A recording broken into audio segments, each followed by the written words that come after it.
Salut, c'est Romain de WeMusic. Bienvenue dans cette vidéo dans laquelle on va découvrir ce qu'il faut surtout ne jamais se dire lorsqu'on aborde ou lorsqu'on travaille un passage difficile. Et pour comprendre ça, vous allez découvrir 3 concepts de neurosciences très intéressants. Allons-y.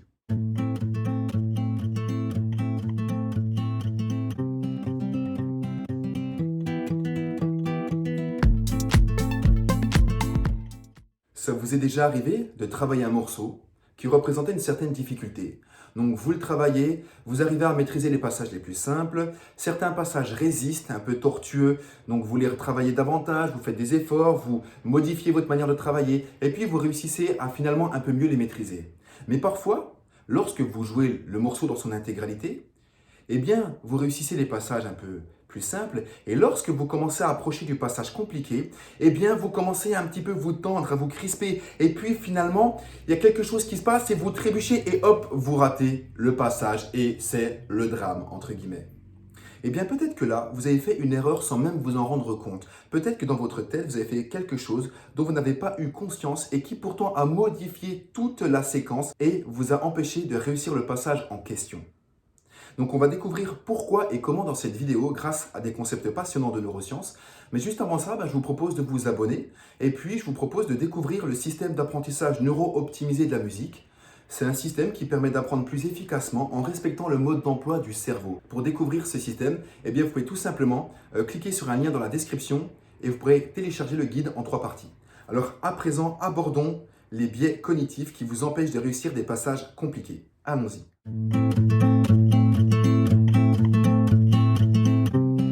Pour expliquer le déclenchement des représentations, je vais vous faire une expérience toute simple. Ne pensez pas à un ours blanc. Ne pensez pas à un nouveau-né qui sourit et fait des gazouillis avec un grand sourire et les yeux qui pétillent. Qu'est-ce qui s'est passé pour vous? Eh bien, fatalement, vous avez eu une représentation mentale. Vous avez imaginé l'ours blanc, l'enfant, vous l'avez vu, ça vous a peut-être évoqué des sons et même des sensations. Le cerveau humain est comme une énorme bibliothèque composée de millions de tiroirs. Et dans chaque tiroir, des représentations, des expériences se sont stockées. Et lorsque je vous dis de ne pas penser à quelque chose, ou lorsque je vous dis de penser à quelque chose, eh bien vous ouvrez un tiroir. Et l'impact est plus important que ce que vous le croyez.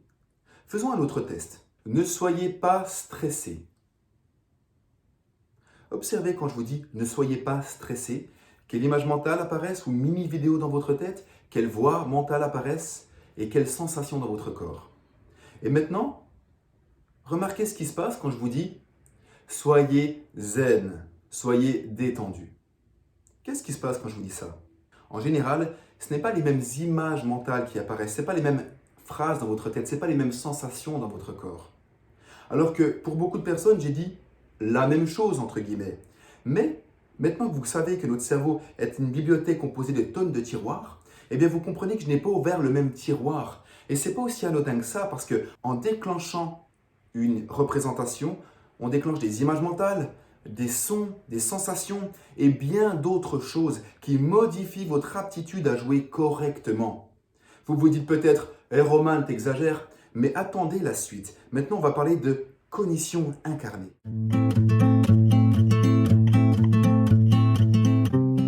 La cognition incarnée, qu'est-ce que c'est?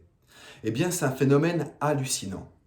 Je vais vous décrire une expérience tirée du livre de Daniel Kahneman, Système 1, Système 2, les 2 vitesses de la pensée. Dans son livre, Daniel Kahneman présente de très nombreuses expériences à propos de ce phénomène qui est appelé la cognition incarnée. Voici une expérience toute simple. Des chercheurs demandent à des étudiants de venir dans une pièce pour faire une expérience, et l'expérience consiste à composer des phrases. Les chercheurs donnent 5 mots aux étudiants, plusieurs groupes de 5 mots, et à chaque fois, les étudiants doivent utiliser au moins 4 de ces mots pour faire une phrase. Et puis bien sûr, il y a 2 groupes différents dans cette expérience. Certains étudiants ont des mots complètement neutres, et d'autres étudiants, l'autre groupe, a des mots qui ont un rapport indirect avec la vieillesse. Par exemple, canne, gris, ride. Donc, ces étudiants doivent composer des phrases et fatalement, ils vont faire des phrases qui ont un peu un rapport avec un âge avancé, avec le 3e âge. Et à la fin de l'expérience, les chercheurs disent aux étudiants, eh bien maintenant, allez là-bas, au fond du couloir, dans une autre salle, vous devez faire encore un exercice là-bas. Alors les étudiants, naïvement, vont dans l'autre pièce et ne se doutent pas qu'en fait l'expérience est en train de se dérouler pendant qu'ils vont d'une pièce à une autre. En effet, les chercheurs mesurent le temps, chronomètrent le temps que les étudiants mettent pour parcourir le couloir. Et plus tard, lorsque les chercheurs annoncent les résultats de l'expérience aux étudiants, eh bien ils démontrent et ils apprennent aux étudiants que les étudiants qui avaient fait des phrases en utilisant des mots qui avaient un rapport avec la vieillesse ont marché plus lentement dans le couloir. Alors les étudiants disaient « Mais non, bien sûr que non, c'est pas possible » quand les chercheurs leur annonçaient les résultats. Mais preuve à l'appui, chronomètre à l'appui, les chercheurs prouvaient que si les étudiants, sans s'en rendre compte, avaient marché plus lentement lorsqu'ils avaient composé des phrases avec des mots qui avaient un rapport avec la vieillesse. Alors qu'est-ce que ça veut dire? Eh bien ça veut dire que quand vous pensez à quelque chose, ça a un impact sur votre corps, ça a un impact sur la tension de vos muscles, la vitesse à laquelle vous marchez. C'est incroyable. C'est-à-dire que lorsque vous pensez à quelque chose, quand vous ouvrez un tiroir, que vous déclenchez une représentation, eh bien celle-ci va avoir un impact sur votre corps, sur la souplesse de vos adducteurs, sur la tension dans votre cage thoracique, sur votre respiration, sur la tension dans vos mâchoires, sur votre capacité à jouer fluidement ou avoir les doigts engourdis. En réalité, lorsque vous ouvrez un tiroir, eh bien ça modifie comment votre corps se porte, comment vous utilisez votre corps, comment vous pourrez utiliser votre technique instrumentale. Et c'est pas fini parce qu'il y a encore un troisième mécanisme qui rentre en jeu. Et après, bien sûr, on verra une antidote que je vous conseillerais d'utiliser.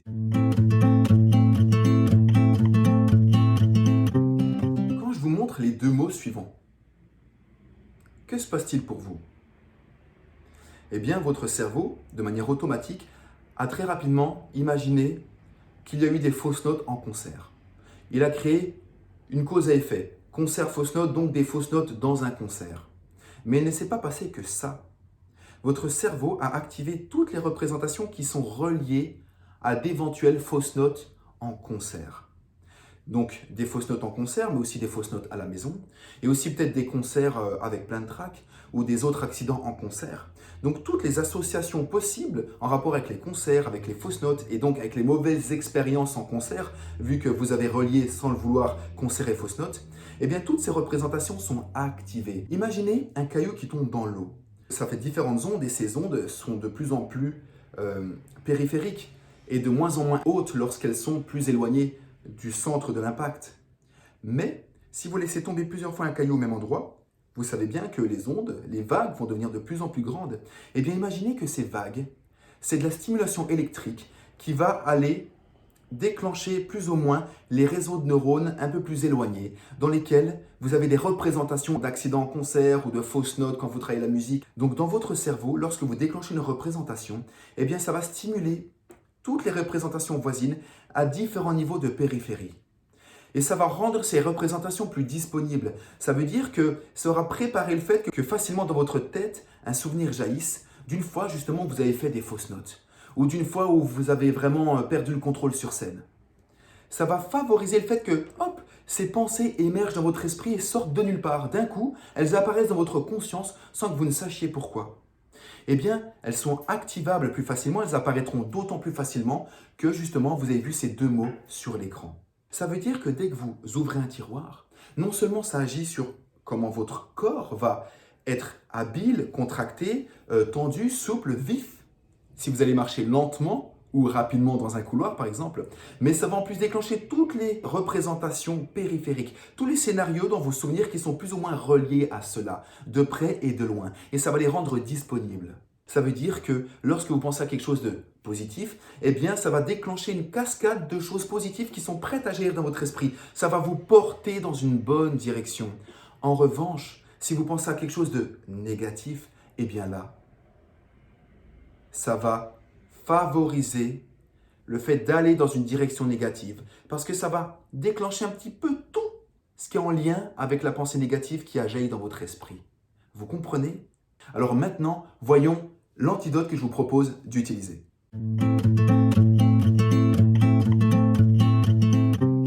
Vous l'avez compris, cette antidote est assez évidente. L'idée, c'est de penser en termes positifs.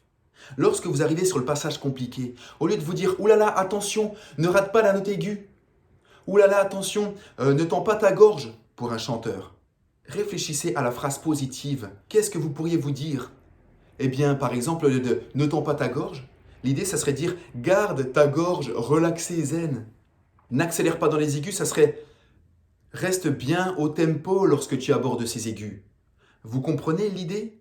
C'est de transformer les ne stresse pas en reste détendu. De transformer les phrases qui sont en ne pas, qui vont ouvrir le tiroir de ne pas. Parce que vous l'avez compris, vous ouvrez le tiroir de ne pas être stressé. Mais ça déclenche toutes les représentations en rapport avec le stress. Donc il faut ouvrir le tiroir qui déclenche les bonnes représentations, qui va stimuler la bonne réaction dans votre corps et qui va aussi stimuler toutes les bonnes expériences qui sont reliées de près ou de loin avec cette représentation, ce tiroir que vous venez d'ouvrir.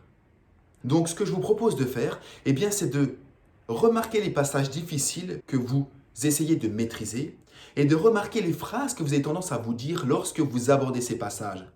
Et bien sûr, l'idée, c'est d'éviter de vous dire « Attention, c'est le passage dur, surtout ne stresse pas, ne te tends pas ». Parce que qu'est-ce qui va se passer?